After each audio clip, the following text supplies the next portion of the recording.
Hello everyone and welcome to a new thing here on the channel, as it is something I've been working on for a while now, and was finally just like, oh, we should, do this on the channel instead of me doing it just kind of in my own personal time, as I've kind of throughout probably a couple of months, I've been just thinking of like dream matches to run on Fire Pro now. I got my Fire Pro save as much up to date as I can, and figured why not have it be on the channel now. So here we are, and for this, basically each match is going to be its own video, just for it to be easier to be seen and viewed by others. But each kind of show, quote unquote, there's going to be 8 matches a show, is going to be in a playlist. So that way it's still technically under a show, but it's, basically a bunch of matches. As for the idea is it's just called Dream, because it's dream matches.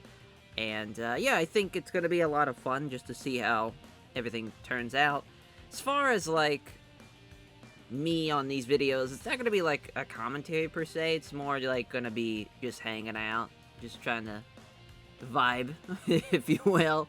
It's more of like just like a podcast type of thing more than anything. It's not like supposed to be super serious or anything. But for our first match, it's a bit of a dream 90s deathmatch as far as like the Gaijin deathmatch guys of the 90s, and then the Japanese deathmatch guys of the 90s as Atsushi Onita, Mitsuhiro Matsunaga, Mr. Danger, Masato Tanaka, and Hayabusa, taking on the Gaijin deathmatch team of Cactus Jack, Terry Funk, Mike Awesome, and Sabu. I'm not exactly sure. I know this will be under a death match. I hope it's on a death match, because I'm looking at the top right and it's saying normal match, so we might have to change that before we start. As, yeah, because this will be a landmine death match. We're not going to have any criticals, just for the fact of I want to see just kind of how it's going to finish. But it should be pretty exciting. Hopefully, it's a great way to kick off this dream, as I'm going to call it. It's just it's simple as that. We made a little logo for it. Each show is going to be like a volume, so obviously, it's going to be volume 1 for this first show. And yeah, let's see how it goes here. Hello, I forgot to turn off Tornado Tag, but that's okay. We'll make it a little bit more as far as cohesive.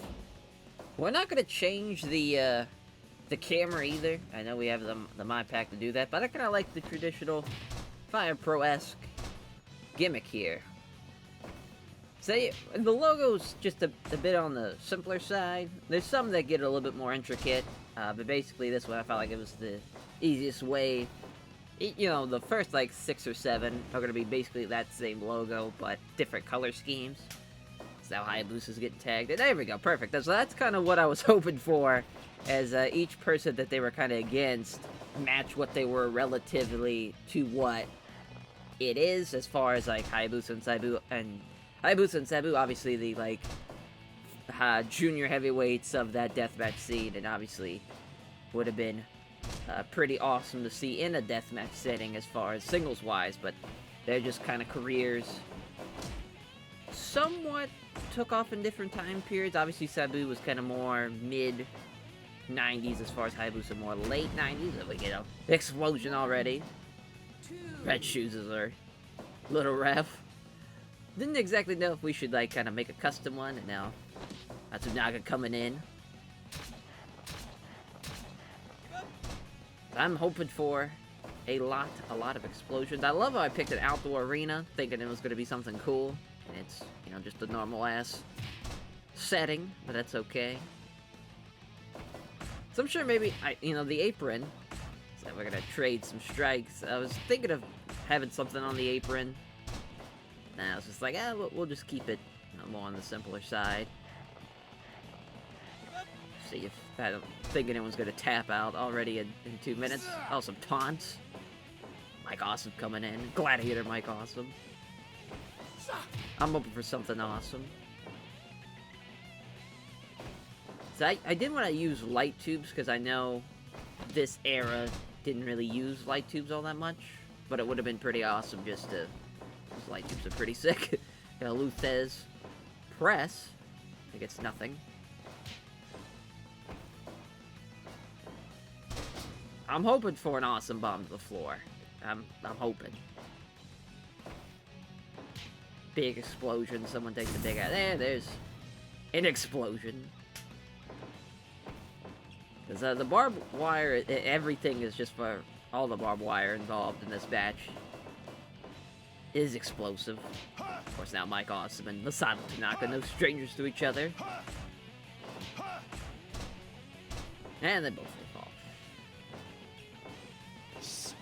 So the one thing about Masato Tanaka's gear, we only get a short time of Mike Awesome and Masato Tanaka, as it's more of like kind of current day Masato Tanaka and like 0-1 era, which kind of sucks, but luckily he's an ageless wonder, so it's not too big of a deal, but I just could not find a great FMW era edit that I wanted. Oh, with Terry Puck going into the barbed wire. Would have been cool if that would have activated the hit detection on that, but probably asking a little too much. Thought about also maybe some weapons involved too, but get a nice little slam, tag it in Onita. Of course, Onita and Funk.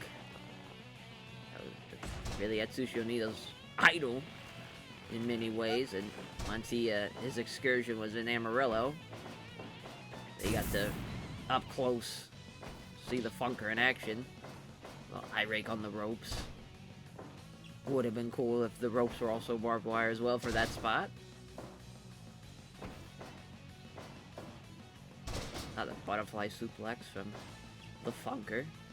That, Dark Side of the Ring on FMW and basically Terry Funk and Onita's relationship, that was super fun. Super, super cool. Now, Cactus Jack coming in. See, that's a little combination of working the legs here. But, we'll go through the card as well, kind of throughout this, just so it's not a surprise for everyone. So the next match, it's a 6-man of Shelly, Sabin, and Kushida against Adam Cole and Red Dragon. Just felt like that was a fun, like, indie, quote-unquote. So we get a little timer. That was fun. I don't think we have, I'm trying to remember when the explosion was set. I think it might have been 15, might have been 30. So that's going to be fun. All these undercard matches, it's going to be an 8-match card, so basically the first 4 matches are going to have like a 45-minute time limit, and then the top half are going to have a 60-minute time limit. Now, Mr. Danger coming in, he's got a fork. Would have loved to have a edit of his where he's wrapped in barbed wire. That would have been a lot of fun. Trade some shots. Yeah, Cactus Jack and Mr. Danger, that would have been a very fun match. If they were able to do it in like a, instead of, after IWA Japan, oh my god, what a fucking move that is. This forking Mike Awesome now, he's busted open. Finally someone gets some color here. I was hoping that would have cut off the explosion there. Jackknife pin, probably gonna get no count, yep. Figured so. And then after that, 6-man, it's gonna be Kings of Wrestling, of course Claudio and Chris Hero against Katsuhiko Nakajima and Kento Miyahara. Fans of the series that we do on TW with Pro Wrestling Noah. Now, that's going to be a fun match to see. It be done in real life. Well, like, quote-unquote, real life. Closest thing we can with this Fire Pro Simulator. Then, a couple of singles matches after that. Jay White versus Finn Balor, of course. The history there between those two. Oh, Mike Awesome with the chair. Sick. As, then also Mitsuhama Sawa and Ricky Dozan. Which, just the grandfather of Pro Wrest and the father of Pro Wrest, Mitsuhama Sawa and Ricky Dozan. As I love how it's, like, the voice for Red Shoes does not match up at all. Now Sabu's blowing up. Co-main event's gonna be a quote-unquote hair versus mask match of Los Gringos Locals of Eddie Guerrero and Art Barr against Lucha Brothers. So that's going to be fun. Obviously, you know, two different eras of Lucha battling it out, and that should be pretty awesome. I'm very excited to see what Eddie does in there with Phoenix and Pentagon Jr. And, actually, no, that's not the co-main. The co-main's Hiroshi Tanahashi and Sting.